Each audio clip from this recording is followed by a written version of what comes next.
Jill, thank you so much for agreeing to take part in our Great Mind series. We're absolutely delighted to have you participate. I think it's fair to say that McDonald's is probably one of the most recognisable brands in the world. However would you please tell some of our viewers and students a bit about the history of the brand and about your UK operations, please? Sure. Well, we've been in the UK since middle of November 1974, so we've just celebrated our 40th anniversary. So in the UK we have over 1,200 restaurants, we employ nearly 100,000 people, and we serve over 3 million customers each and every day, with the possible exception of Christmas Day. So we serve over 80% of British families at least once every year. So we are a very mass brand. We do serve the majority of the UK market. And since we opened our doors in 1974, we've added about £40 billion to the UK economy, which I think people possibly would find a little surprising. We source over half our ingredients from the UK. We've invested over £3 billion in new restaurants over the time we've been in this country. So it is a business that we like to think of as being sort of very embedded in communities up and down the UK. We do have a franchised business model, which means of those 1,200 restaurants in the UK, we're over 70% franchised.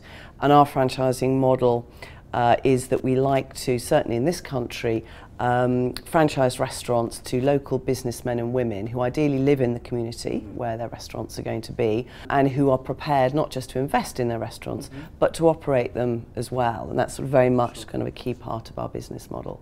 What have been some of the challenges facing McDonald's in the UK and perhaps the sector as a whole, and how do you envisage responding to some of these challenges? Sure. I mean, McDonald's is a very big brand, and for some it is polarising. So, we have had to work hard, particularly in recent years, as people become more and more interested about their food, what's in it, where it comes from, health and nutrition. We've worked very hard to reassure our customers about the quality, nutritional profile of our food, the information that we provide to ensure that people can make the right choices. So, that piece has been something that we've been focused on. Our reputation as an employer has also been another area that we've focused on. There is an Oxford English Dictionary definition of a McJob, which is extremely unflattering, and I find deeply insulting to our people. So we've had to work very hard at helping people understand that jobs at McDonald's are good quality jobs, prospects. And in fact, over half of my executive team started off working in restaurants. So it is a company where you can have a fantastic future. But I think overall the challenge for McDonald's, whether it's actually in the UK or anywhere in the world, is to remain relevant to customers first and foremost, realistic about the challenges facing our customers, the business and the brand, to ensure you can put in place the right strategies and tactics, and then to be relentless. It's a really competitive sector, and you have to be relentless in your desire to stay in step with customers. What role does innovation play within your organisation, and how is this promoted among staff? We are innovative as a business, so McDonald's sort of invented the drive-through.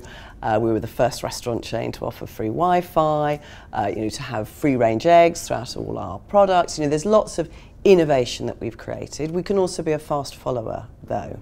So it depends on your definition of innovation. But what we tend to do is spot trends, and then we can democratise them, as I like to call it, to many people. An example of that would be cappuccinos and lattes, which we saw were growing as a trend, not just in the US but across the UK as well. And we thought there was an opportunity to do that in a way that had great tasting, ethical, good quality coffee, but at exceptional prices more conveniently than some of our competitors. So that's another way that we innovate.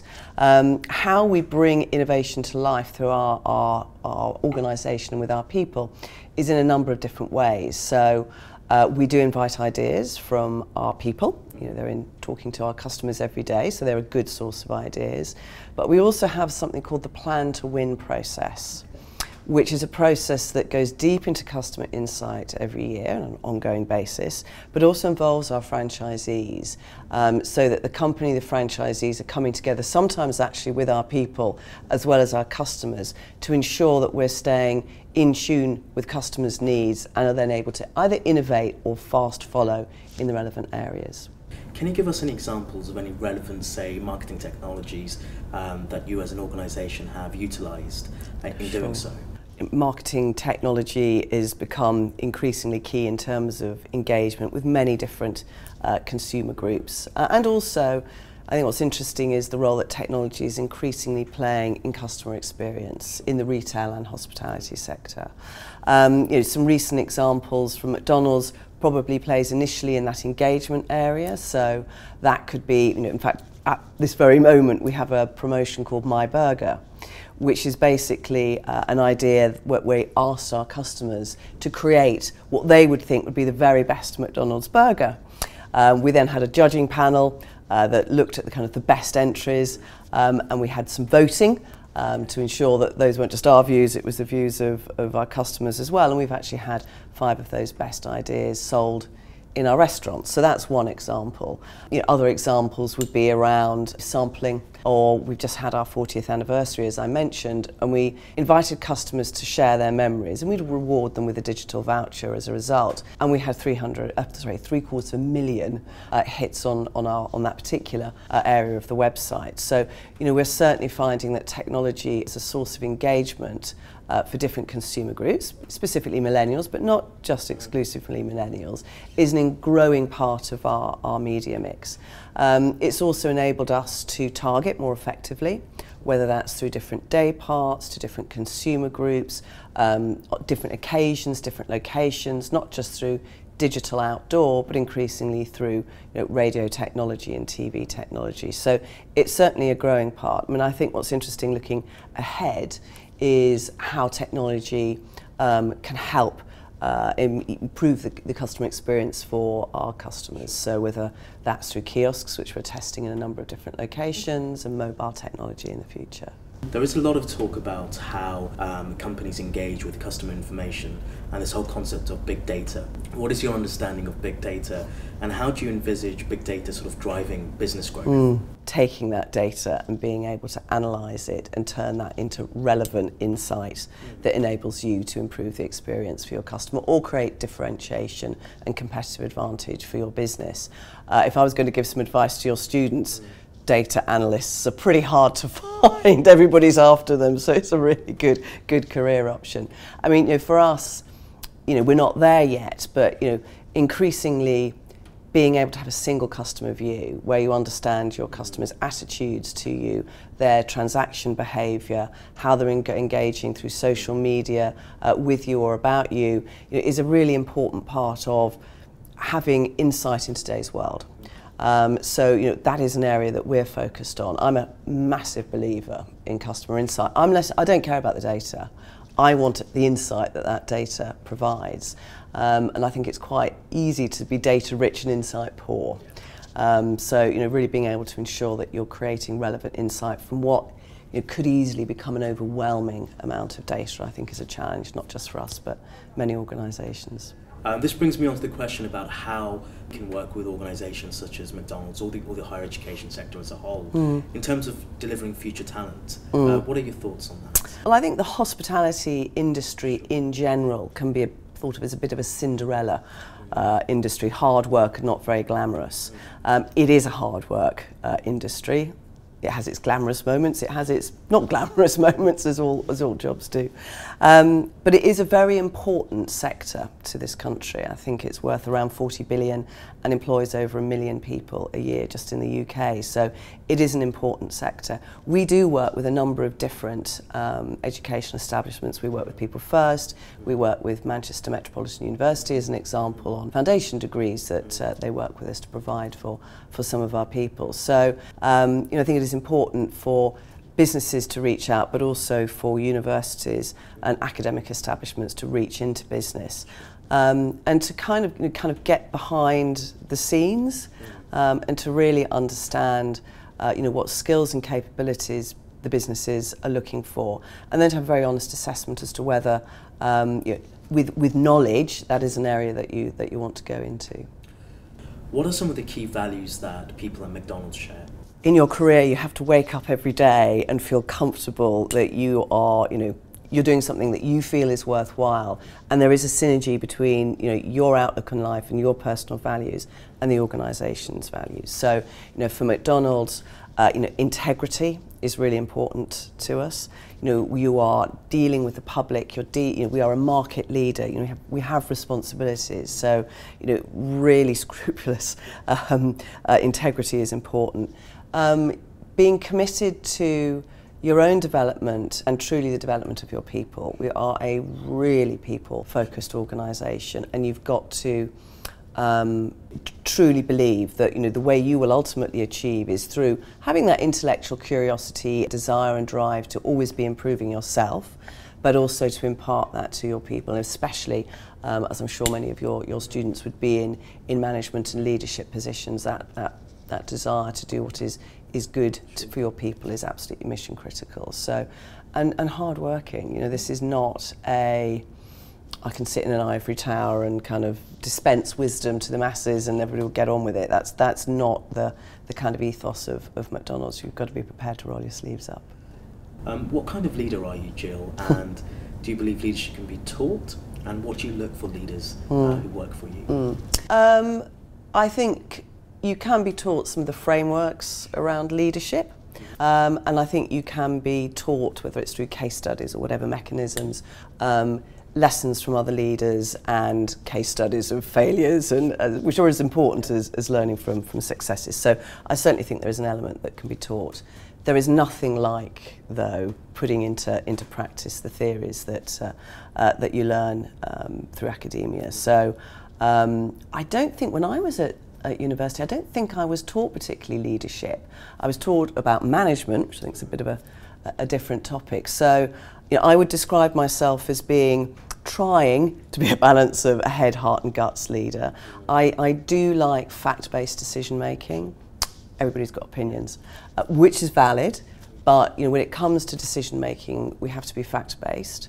But also, heart. People are people. Whatever business you're running, people want to be treated as people with views and perspectives, and I really want to be a leader that listens to our people, particularly my direct reports. They are very experienced. You've got to be open to feedback, positive, negative, and I want a leadership team that will contribute to discussion. And I want a team that we can enjoy ourselves with each other. We can have a bit of a fallout, but we can enjoy ourselves.